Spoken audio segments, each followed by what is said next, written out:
얼마 전 집 근처 골목을 걷다가 한 카페를 발견했다. 입구에는 낡은 목재문이 있을 뿐으로 전매를 들여다볼 순 없었지만 그 문에는 영업 중이라고 쓰인 간판에 간소하게 메뉴표가 걸려 있었다. 나는 이사한 지 얼마 안 되어 가끔 근처를 산책하다가 이렇게 궁금해 보이는 가게에 들어가 보고 있는 중이다. 전면은 고풍스럽고 차분한 분위기로 사장으로 보이는 할아버지가 "어서 오세요" 하고 맞아준다. 다른 손님도 없어 보여 안쪽에 있는 2인용 자리에 앉아 주문을 마치고 나서 내가 집필하고 있는 원고를 테이블에 펼쳐놓는다. 원고라고는 해도 딱히 글쓰기로 생계를 유지하지는 않는다. 단지 취미로 매일 일어나는 일이나 떠오른 소재를 이야기풍으로 적어놓고 있을 뿐이다. 한때는 휴대폰이나 컴퓨터에 쳐놓기도 했었는데 최종적으로는 종이와 펜이 제일 낫다. 그리고 가끔 그것을 블로그에 게재해보기도 한다.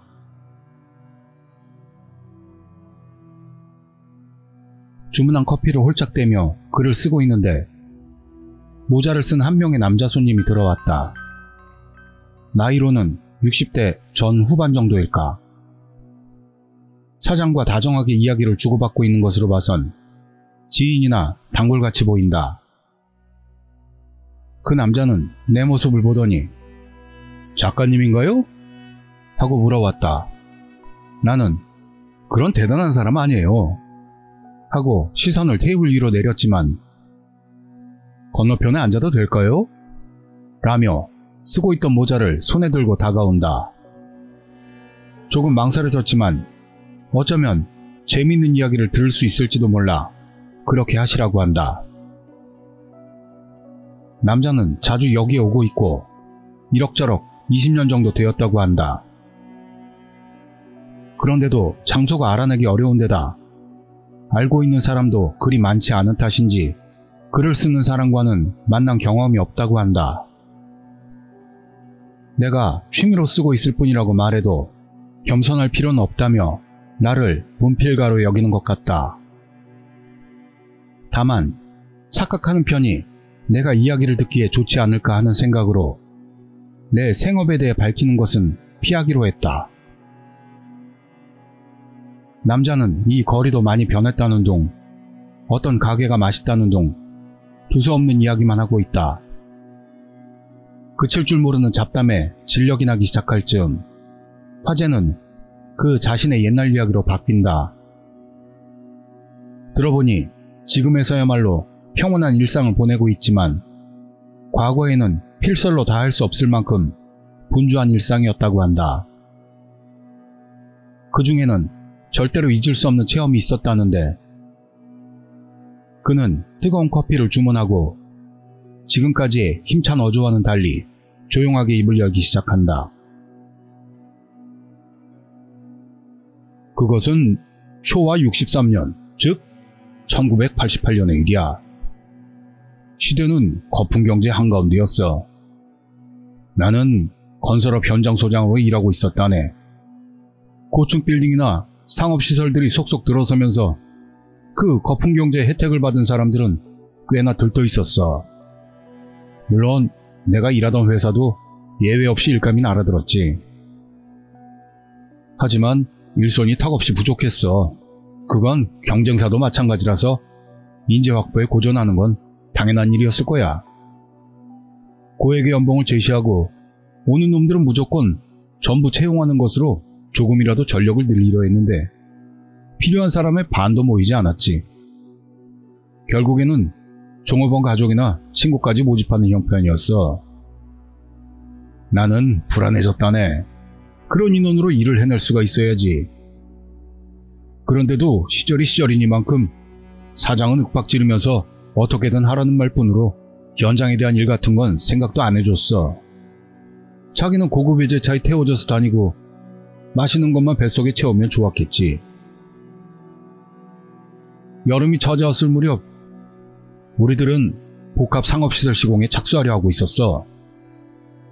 산속 광대한 부지에 숙박시설은 물론이고 대형 사우나와 실내 수영장, 음식점에 볼링장까지 유흥에 필요한 건 거의가 갖추어져 있는 거였지.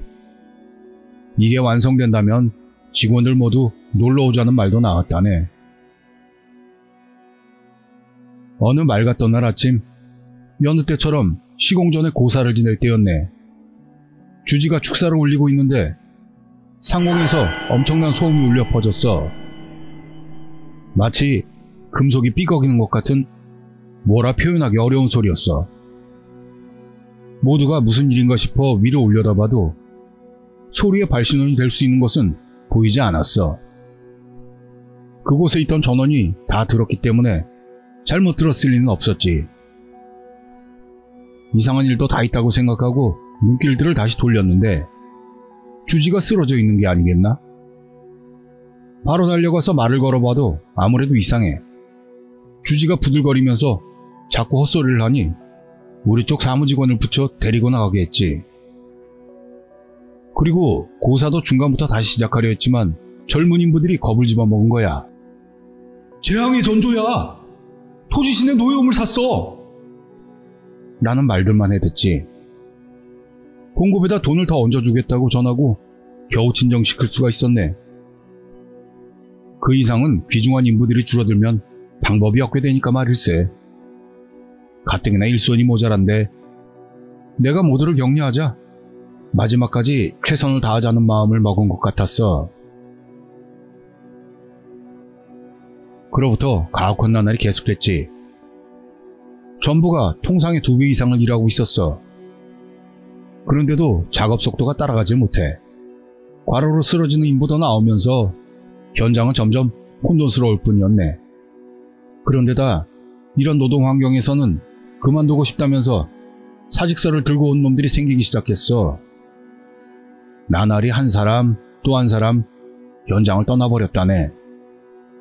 나를 포함해 남아있는 인부들은 죽기 살기로 일했지. 모자란 인원인 채로 2달이 지날 때쯤이었어. 작업은 늦어졌다지만 인원에 비하면 나쁘지 않은 진행 상태였다고 봐. 건물 전체의 토대는 대략 다 되어 있었고 잘만 하면 기일까지는 맞출 수 있을 것 같다고 느낄 정도였어. 하지만 현실은 녹록지 않았지. 건설 차량 기사였던 사토가 실종된 거야. 거기까지 와서 건설 차량 기사가 준다는 건 굉장히 난처한 일인 거지. 사토네 집으로 몇 번이나 전화를 해봤는데 아무리 기다려도 자동 응답기로만 연결될 뿐. 나는 무슨 사건 같은 데 휘말린 건 아닌지 하고 그의 아파트까지 갔었다네. 그런데도 그는 나오지 않았어. 거기서 혹시나 해서 문 손잡이를 돌려보니 문이 열리는 거야. 사또! 이름을 불러도 대답이 없어. 이젠 드디어 그의 몸 상태가 걱정되기 시작했지. 잘못이긴 해도 안으로 들어가 보기로 했네.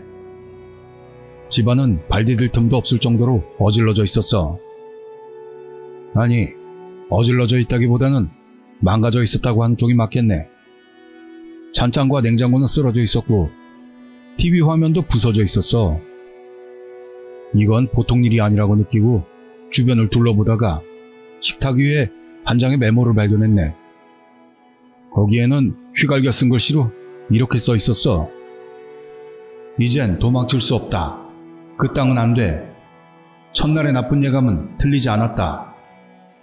결국 귀신은 우리 집의 모습을 드러냈다. 이게 꿈이라면 얼마나 좋을까. 나는 일이 싫어서 도망가는 게 아니다. 이 이상은 견딜 수가 없기 때문이다. 현장 동료들에게는 미안할 뿐이다. 마지막까지 모두 읽었을 때 뭔가가 등 뒤를 지나치는 기척이 났어. 서둘러 돌아보았지만 아무것도 없었네. 이런 일로 겁을 먹고 있는 내 자신이 한심했지.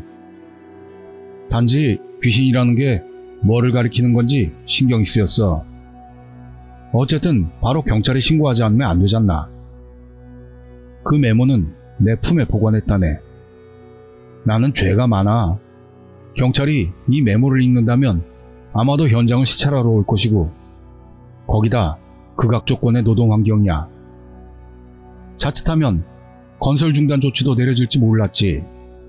그렇게 된다면 직원 급여조차 못 줄 가능성도 있었어. 그것만은 피해야 했다네. 결국 이때는 나도 사장처럼 이익을 우선한 셈인 거네. 나는 경찰에 실종 신고를 내고 조사가 끝나고 나서 현장으로 돌아갔어. 분명 발각될 이유는 없을 거라 봤기 때문일세. 현장 사람들에게는 사토가 실종된 사실만을 알리고 그 밖에 봤던 것은 덮어두기로 했지. 내가 설명을 마치고 모두 현장으로 돌아가라고 하니 한 인무가 말을 걸어왔어.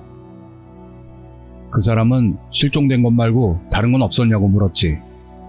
아무래도 그는 실종된 사토와는 사이가 좋아서 전날 밤 사토의 집을 찾아갔었는데 안에서 요라는 소리와 고성이 들려오는 바람에 겁이 나서 발길을 돌렸다고 말했어. 나는 그를 현장 사무실로 데리고 가서 자세한 이야기를 들어보기로 하네. 그의 말에 의하면 사토는 매일같이 이 땅은 위험해! 라며 뭔가 겁을 먹은 기색을 보였다고 했어. 어떤 때는 허공을 멍하니 바라보기도 했고 갑자기 뒤를 돌아보거나 하며 나날이 이상한 거동이 들어갔다고 해. 그런 언동을 보이게 된 게 어느 사건을 계기로 그렇게 됐다고 하는 걸세. 착공한 지 한 달이 지났을 즈음 그가 평소대로 자재를 운반하고 있었는데 사토가 잠깐 와보라고 불렀다고 해. 그가 달려가서 보니 사토가 흙투성이 옷상자를 안고 있었어. 중장비로 땅을 고르고 있었는데 땅속에 묻혀있던 그것이 모습을 드러내는 바람에 파헤쳤다고 했다네. 달라붙은 흙을 털어내자 오칠 옆면에 튼실해 보이는 자물쇠가 비치되어 있었어. 그는 누가 금이나 뭔가를 집어넣어놨으면 좋겠다고 농담을 던졌는데 아무래도 속이 궁금해졌지. 하지만 사토는 금부치가 들어있다고 해도 별로 훔칠 생각은 없어. 단지 찾았으니 호기심이 끌어오르는 거야. 라고 말했다네. 이런 외딴 산속에 묻혀있는 이유를 알 수는 없었지만 그렇기 때문에 궁금해지는 건 어쩔 수가 없는 거지. 둘은 뭔가가 들어있던 윗선에 보고하기로 결정했고 사토가 가진 특수기구로 자물쇠를 부수기 시작했다네. 자물쇠는 오래되기도 해서 어이없이 간단하게 열렸다고 했어. 그렇게 옷상자 내용물을 봤더니 거기에는 손거울과 인형 하나가 겹쳐져 있었대. 손거울은 심하게 훼손돼 쓸 순 없었고 그럼 인형은 어떨까? 그 인형은 놀라울 정도로 정교하게 만들어져 있었다네. 걸친 기모노는 분명 진짜 기모노용 원단이었고 머리카락은 마치 살아있는 사람처럼 윤기가 흘렀대. 인형으로는 드물게 눈을 감고 있었는데 피부의 질감도 실물이라고 해도 손색이 없었지. 그가 그렇게 생각하고 있는데 사토도 그랬는지 인형을 손에 들고 바라보고 있었어. 금방이라도 눈 뜰 것처럼 잘도 만들었네. 사토는 들고 있던 인형을 놓더니 이번에는 손거울을 손에 들고 머리 위로 들고 들여다보았어. 계속해서 각도를 바꿔가면서 이건 안 되겠네. 반사가 안 돼. 라고 했는데 갑자기 으악! 하고 비명을 지르면서 손거울을 집어던졌고 아까 부순 자물쇠에 부딪혀 깨지고 말았어. 사토는 헐떡거리면서 부서진 거울을 계속 바라봤다네. 무슨 일인지 생각하는데 잠시 후에 사토가 봤어? 하고 물어보는 바람에 그는 아니 아무것도 라고 대답했다고 해. 웬 할머니가 보였어? 착각이 아니야. 그런 말도 안 되는. 그는 도저히 믿을 수 없었지. 하지만 가뜩이나 흐릿한 거울을 잘못 볼 리가 있을까? 사토는 숨을 몰아쉬면서 이건 말도 안 되는 물건이야. 지금 돌려놓자. 하는 바람에 그도 사토 말대로 도울 수밖에 없었다네. 깨진 손거울 파편을 주워 모으고 부서진 자물쇠도 모두 옷상자 안에 던져 넣었어. 그리고 옷상자 뚜껑을 닫으려던 때 인형의 위화감을 깨달은 거지. 눈이 떠져 있는 거야. 그건 부자연스러울 정도로 크게 부릅뜨고 있었대.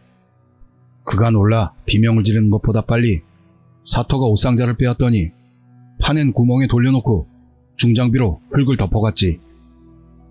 그는 그저 멍하니 있을 수밖에 없었다고 하네.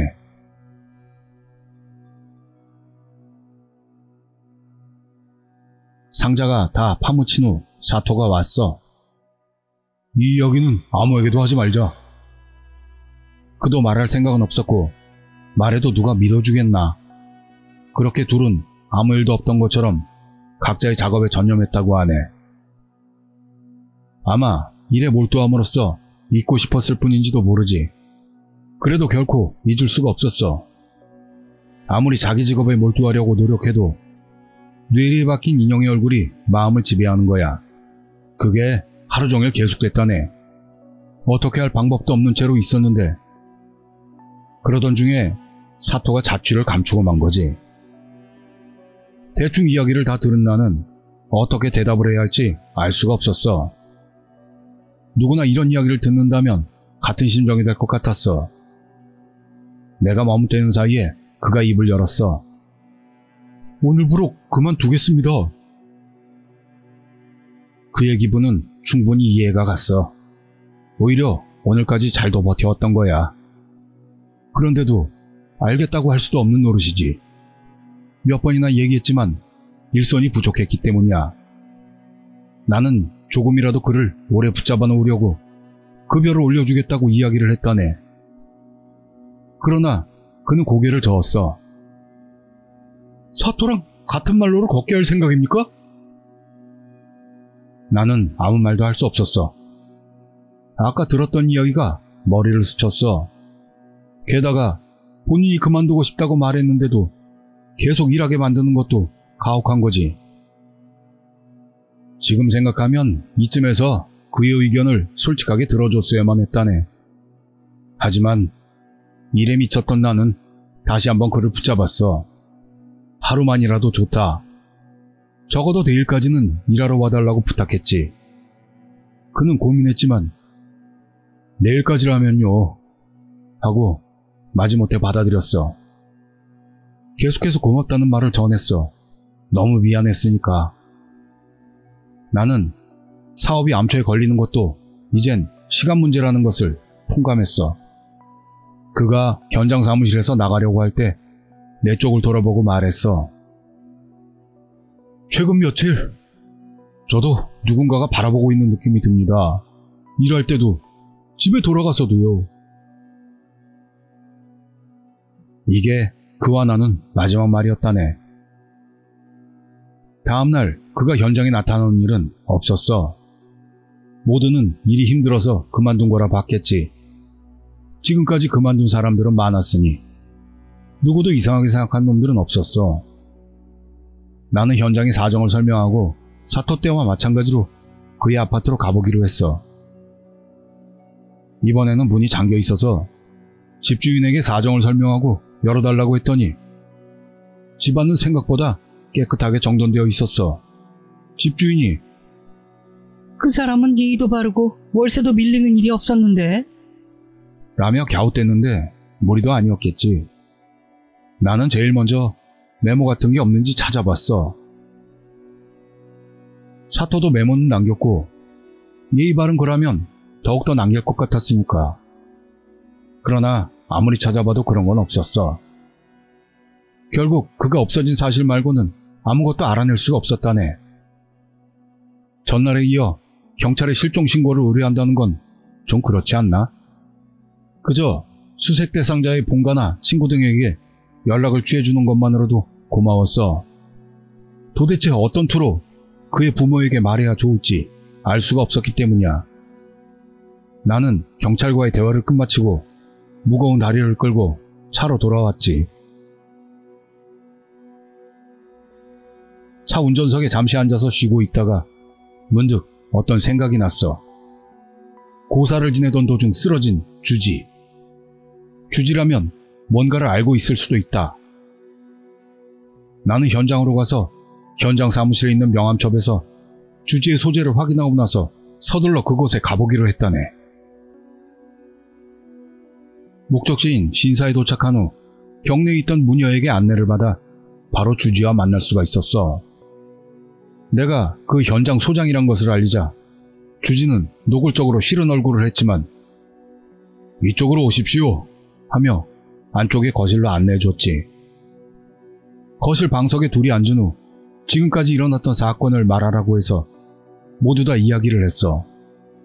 내가 이야기를 마치니 주지는 크게 한숨을 내쉬면서 말했어. 댁 쪽에서 고사 요청이 있었을 땐 처음에는 거절했었어. 아마 어디다가 의뢰했어도 거의 거절했을 거요. 그 장소가 좋지 않다는 건 우리 사이에선 유명하니까요.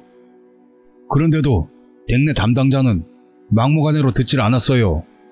그런 건 소문에 불과하다면서 말이요.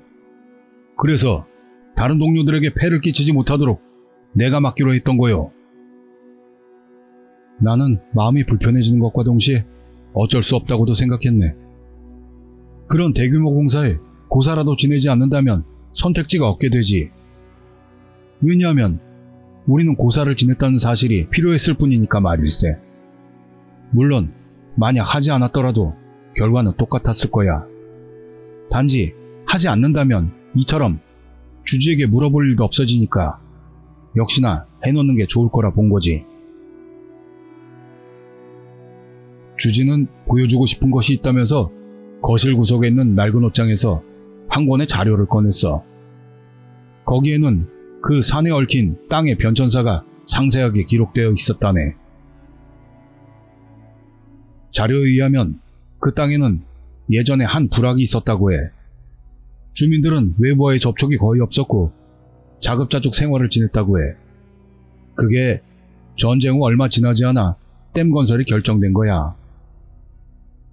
불악 사람들은 맹렬하게 반대했지. 그러나 정부는 돈을 부려대면서 따르지 않는 사람들에게는 닥치는 대로 압력을 가하고 점차로 주민들은 줄어들었다고 하네.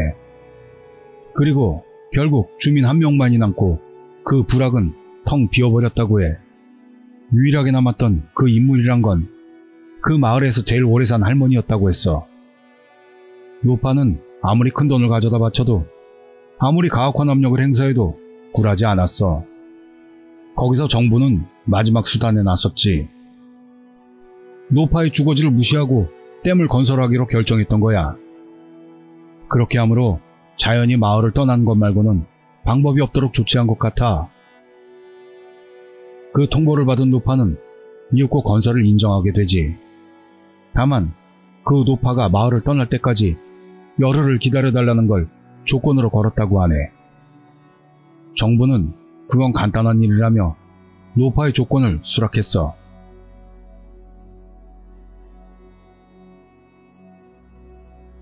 조건의 기일이 되어 정부 사람들이 태거 인사차 노파의 집을 찾았을 때 노파는 이렇게 말했다고 해. 이 땅 일대에 저주를 걸었어. 앞으로 어떤 사람도 살 수 없게 될 거야.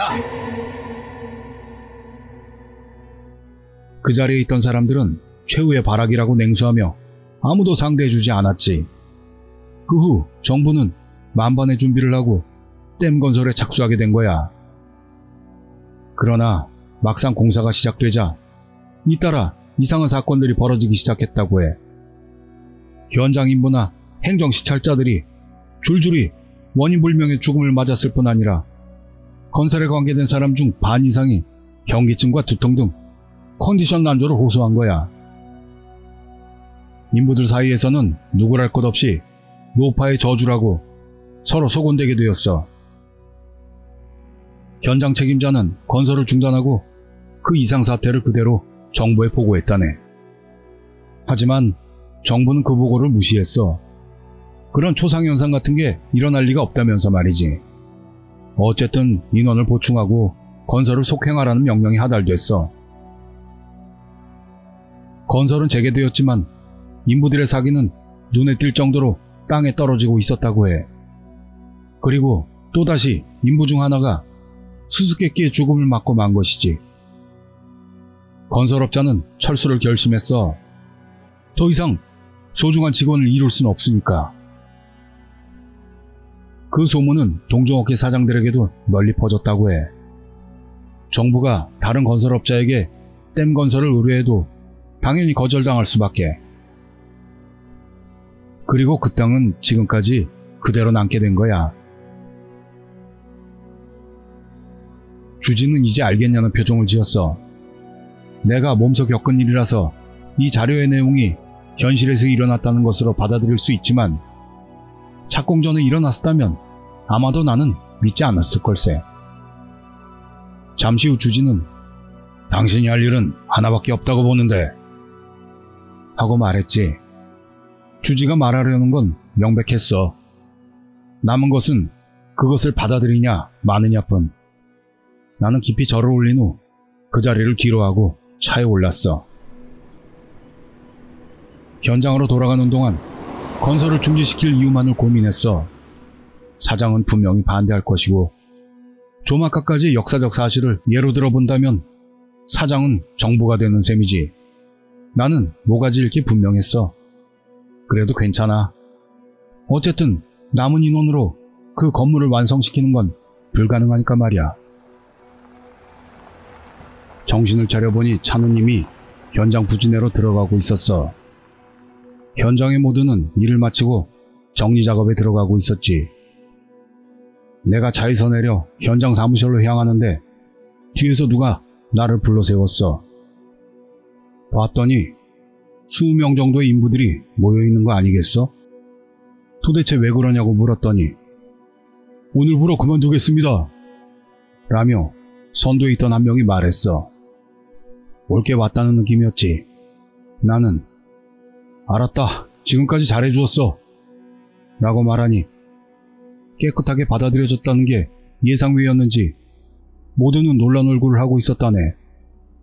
잠시 후 사무직원에게서 일당을 받은 모두는 신세 많이 졌습니다 하고 가볍게 고개를 숙이고 떠났어. 이젠 끝이다. 인원은 모자르고 더 이상 모을 수도 없다.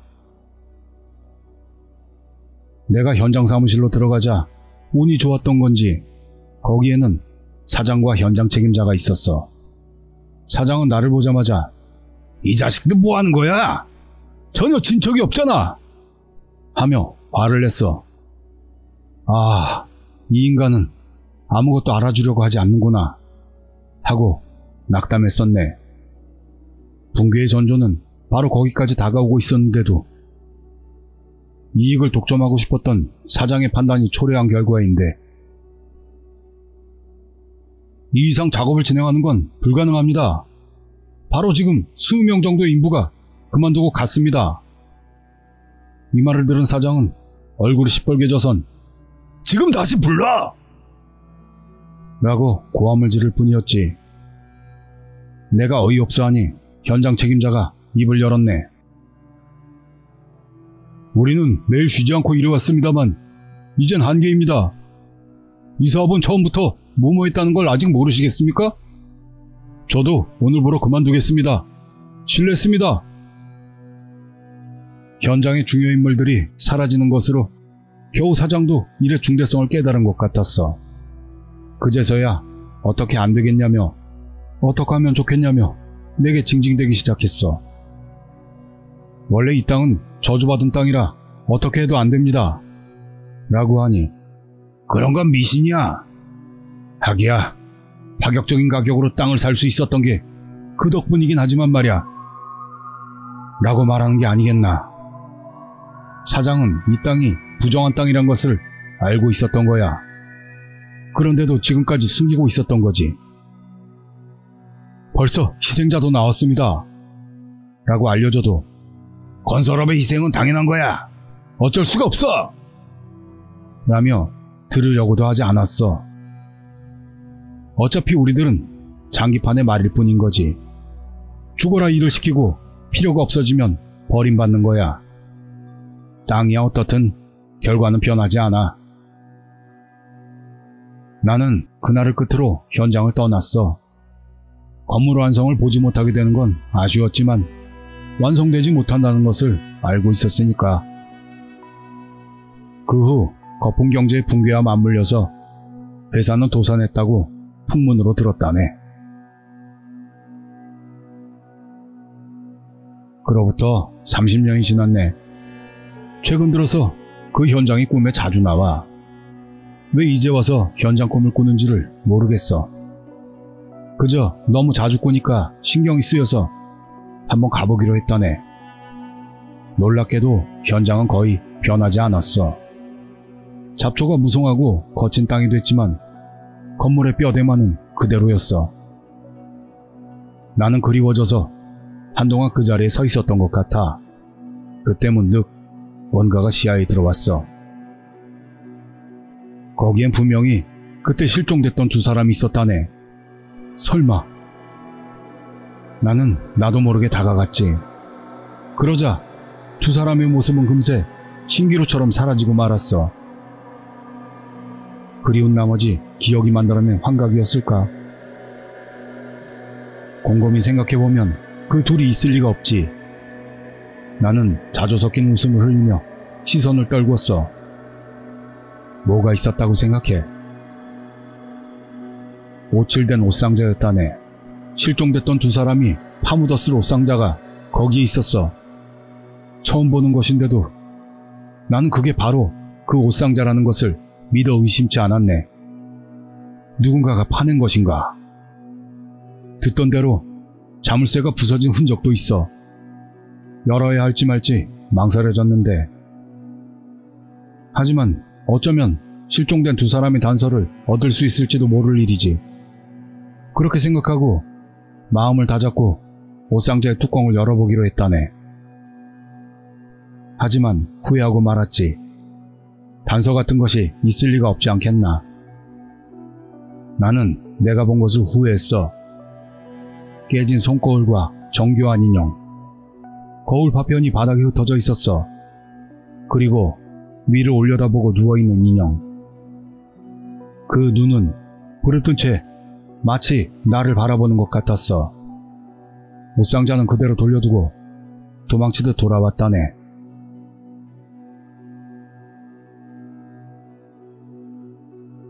여기까지 이야기를 마치고 남자는 식은 커피를 입에 갖다 댄다.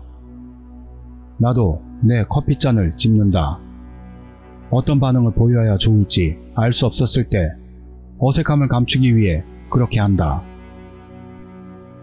그러더니 그는 손목시계로 눈을 향하고 벌써 시간이 이렇게 됐나? 하고 일어선다. 이 이야기 써줄 수 있겠나? 그는 장난스러운 미소를 짓는다. 꼭 쓰겠습니다. 라며 끄덕이자 그는 만족한 얼굴로 모자를 쓴다. 그리고 내가 배웅하러 입구 앞까지 따라갔을 때 그는 돌아서서 진지한 눈빛으로 이렇게 말하는 것이다. 옷상자를 발견한 날 이후로 누군가의 시선을 느낀다네. 집에 있을 때도 밖에 있을 때도. 여기 올 수 있는 건 아마 이번이 마지막일지도 모른다네. 그렇게 말하고 카페를 나가는 그의 뒷모습을 나는 하염없이 바라보고 있었다.